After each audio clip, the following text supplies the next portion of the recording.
amazing. And I said, Sorry to interrupt you, but I can hear the ambulances in the background right now. yeah, every 5 minutes, man. Yeah. Ambulance all the time.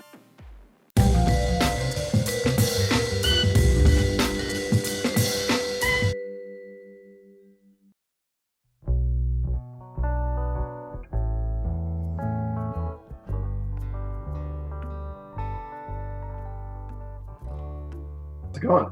Hey, Josh, I'm good. Hanging in there. How are you? Things are good. We're hanging in here. Still What were you quarantined. drinking there? That was with like root beer. Yeah, I stopped drinking it a couple of years ago, but this is going to feel like an ad. But I started drinking CBD, like sparkling water. But yeah, it's like that. Excellent.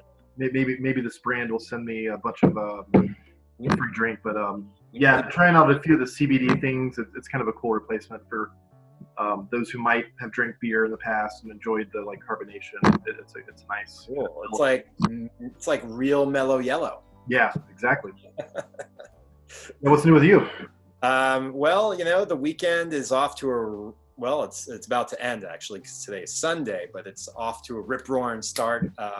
Actually, luckily for me, my friend who's in the ICU is feeling better. He's making slow, steady progress. Hopefully he'll be off the ventilator, God willing, in a few days. But that's at least eased my anxiety, so I'm able to focus on some creative projects that I've been putting off because it's been an unprecedented week. So I started writing because I'm, a writer, and I also do some theater. So I'm working on a musical that somebody commissioned from me. So I'm working on that project. But, awesome. What about you? How was your weekend? It's good. Playing with Oliver a lot, my 5-year-old. A lot of trains and some Legos and things like that. But just staying glued to the news, which I thought would be maybe good today. We don't talk so much about the news that's going on. I like that idea. It's the weekend. We got to chill. Kind of needed a break from it, but yeah, it'll be an interesting week, I think, with the stock market and stuff coming up.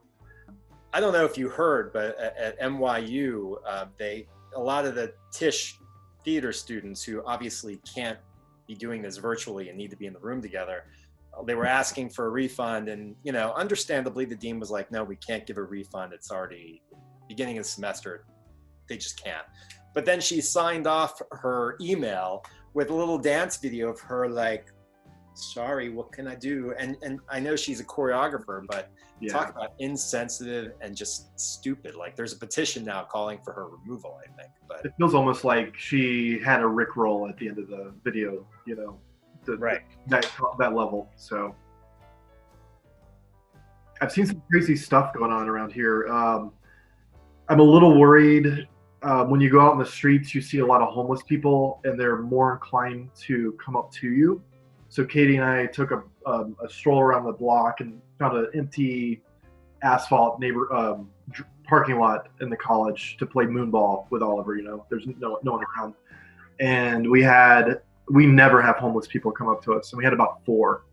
I mean, it's a tough situation if you're homeless. I can't imagine what they're going through. Yeah.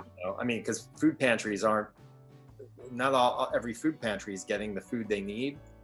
I mean, what if you can't go to a shelter if people are crammed together? So I can't imagine what they're doing.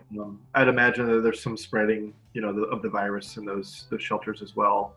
So there's a lot of situations out there, though, that if you don't have a home, you're the most vulnerable. I mean, You're out and about interacting with people all the time. So hopefully, local government's on the case with that. But, who knows? The last episode, we also talked about the last time we went out for a meal. So one of the insights that we've had is we've realized how much we eat at home. So we're just flying through food, it feels like. So we've put in a large order for a lot of perishables and beans and vegetables and things like that. But we were realizing how much we ate out. We probably ate a meal out every other day or so. And you would eat on that for a couple days sometimes. Right. And so, yeah, you realize like how quickly you go through stuff. And yeah, I think I said this last time, we haven't eaten out in weeks. It's probably been a month easily. I mean, the last time I ate out, not just Lisa and I, but myself, was at least 3 weeks ago. Yeah. But you get used to cooking in, and we've been having a lot of the same meals, but we're trying to mix it up. And we actually had to cancel an Instacart order because we ordered from Instacart like 12 days ago, and initially they told us it'll be there tomorrow. Wow. But they can't get anybody to actually go into the grocery stores and go shopping. So finally yesterday, Lisa was like, I'm canceling. I'm getting a refund. And then they said, oh, we're going to charge you a $15 cancellation fee. No, you're not. I know it's a pandemic and everything, but Lisa made it clear in the email, no, we should have a full refund because we don't even have any service. Nothing's been delivered. Right. So they gave us all the money back.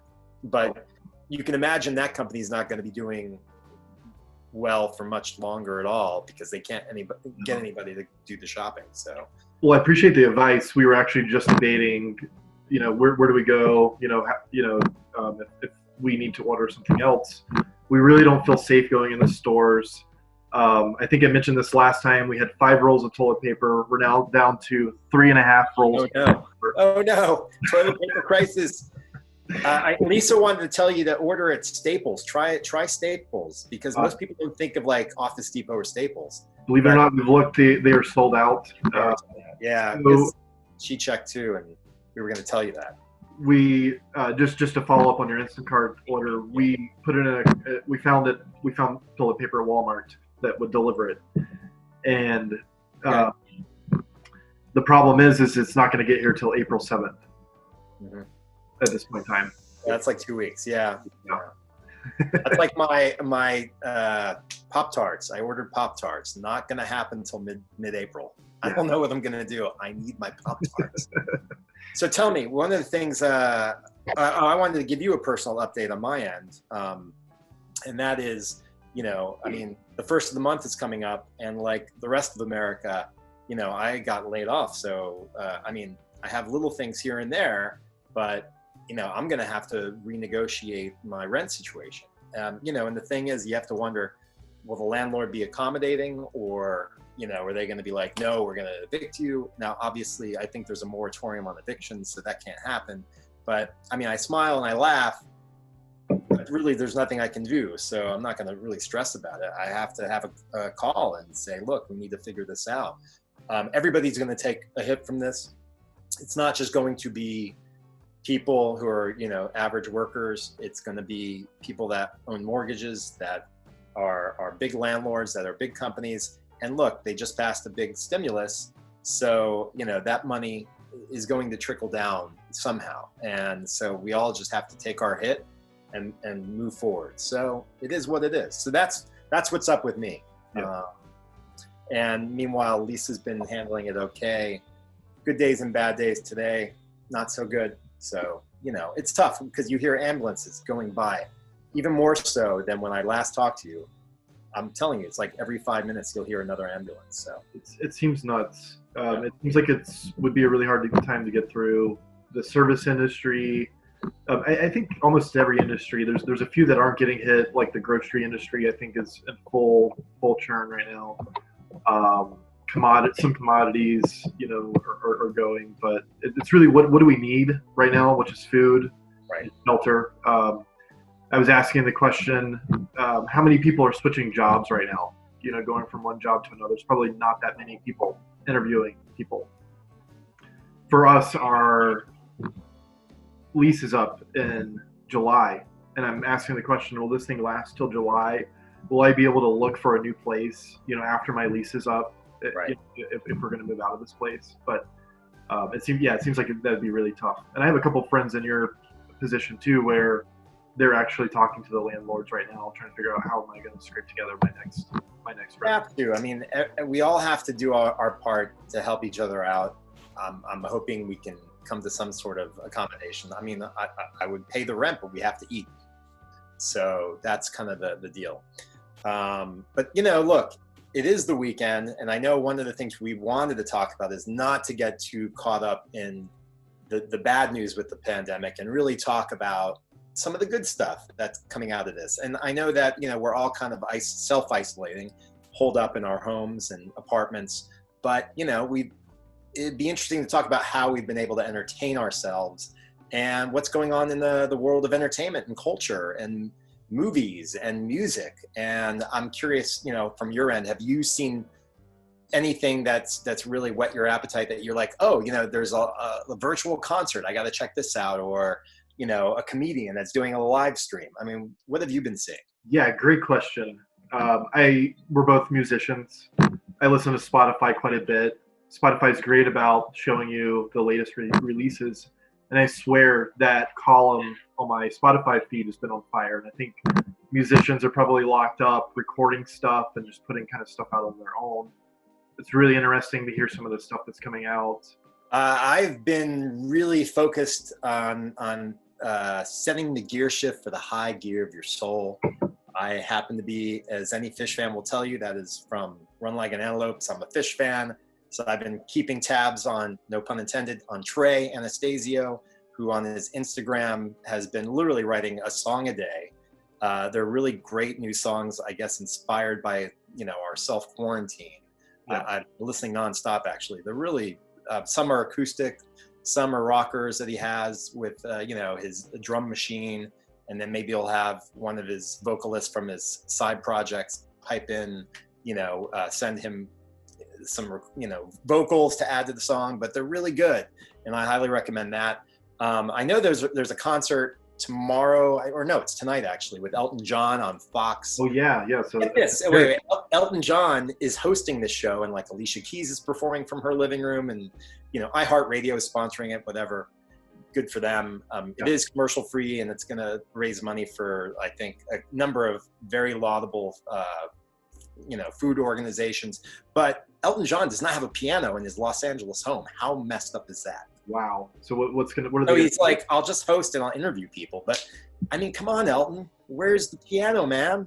Yeah, right. Maybe call Billy Joel. Yeah, I mean, think about this. All these musicians are off tour. They're at home, hopefully with their musicians in their house. And I have a theory, a year and a half from now, we're just going to get blasted with just a ton of just CDs and new albums. Oh, we're going to have all this music from all this creative energy that's just going around right now. It's awesome. Bob Dylan, he released that 17-minute epic, Murder Most Foul, which Lisa's totally obsessed with. Yeah, it's cool. It's awesome. So, more music. That's great. Cool stuff. Have you seen anything, shifts in film? I know some of the platforms are releasing things early. I do kind of will admit to wanting to see the Harrison Ford digital dog movie. What was that? Which is only worth seeing for Harrison Ford, not for the bad CGI. Although Janusz Kaminski was the cinematographer, and he shot Schindler's List. So maybe it looks amazing. But yeah, that's Call the Wild. I know they're releasing that early, but in terms of releases, everything in the motion picture industry is just at a standstill because studios don't want to necessarily move stuff to digital for fear that they're going to really, get hit and no one's going to go back to the theater when all of this is done and over with. So I think what you're seeing is a lot of, like the big streaming giants are like, great, all the stuff we have in the pipeline, we're going to just shell out. Like Tiger Kings, like that is the big show right now everybody's talking about. I kind of have a problem with it because I think it exploits the exotic animal trade. It says it wants to expose all the bad stuff, and I'm sorry, but I'm a little skeptical of that. But I've had people tell me you have to watch it. I actually had a little tweet exchange with Pilu from Game of Thrones, who played Theon Greyjoy's uncle, Euron Greyjoy, and he was like, "Oh, this show is like amazing." And I said, "Sorry to interrupt you, but I can hear the ambulances in the background right now." Yeah, every 5 minutes, man. Yeah, ambulance. Great. Yeah, but sorry. Yeah, well, I'm glad you pointed out. I mean, it's but we have to stay sane. So let's talk about movies. Yeah. So anyway, to make a long story short, that is, you're seeing shows like that everybody's talking about, and of course I'm doing Zoom with family members, catching up with people. That's been good. How about you? What's that movie? It's really big. It starts with a C, it's about the virus. It came out in 2011. Contagion? What is it called? Contagion. Contagion, yeah. I've So, noticed that's gotten advertised everywhere. yeah. I Well, think Matt Damon, like the cast, just did a PSA, about like washing your hands, that kind of thing, and good for them. I'm glad they're doing that. absolutely. Great movie, by the way. Yeah, I personally haven't watched it. I need to watch it, but I have a feeling everyone's kind of bunkered down. I think I have a theory. We're going to see a lot of movies and TV shows based off of this. When Katie and I were walking around the college, we're talking about the homeless coming up to us. You would see lone people out running around a track by themselves. All these weird things. And I was like, Katie, look at this. If this was a movie that you wrote, people would laugh it off. 5 years ago, they'd have laughed it off and said, yeah, that this will never happen. But I think we're going to see more and more of that. People kind of getting these new ideas about different viruses and virus outbreaks. And just right. Well, I mean, if you think about it, The Walking Dead is about a virus that destroyed most of humanity and turned them into zombies. So yeah, I believe it was a virus that, some sort of pandemic. So, this stuff is in our culture. But now I think you're going to have more in different unique takes. Look, even me, the musical I'm writing, I am going to incorporate this backdrop of a pandemic into the musical because it's just, it fosters all this creativity. This is just unprecedented times. 100 years from now, people will be talking about this event.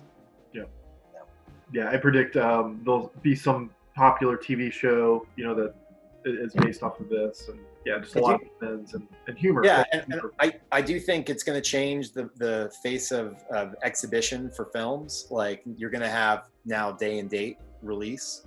I think that, first of all, it's decimating, film production right now. That I can tell you. Nothing's being shot. Everything's on hold. So, who knows if people are going to have jobs when they come back. But let me ask you this, are there shows that you guys have been watching? Like we watched 12 Monkeys a couple of weeks ago, and you said, is there stuff like that you want to get to you haven't seen yet? So I watched Zombieland Double Tap. I did rent that recently. How was it? It was really good. Yeah, okay. It was good things. Very, very cheesy movie, but yeah. It was. Well, I like the first one. I haven't seen the sequel. It was entertaining, and I laughed hard, during a lot of it. So, good movie. Yeah, Woody Harrelson. I love Woody. Yeah, and I don't want to spoil anything, but they delivered all my expectations. Excellent. So, and then we've been watching a lot of Modern Family, and I think that's just we needed something a little lighthearted.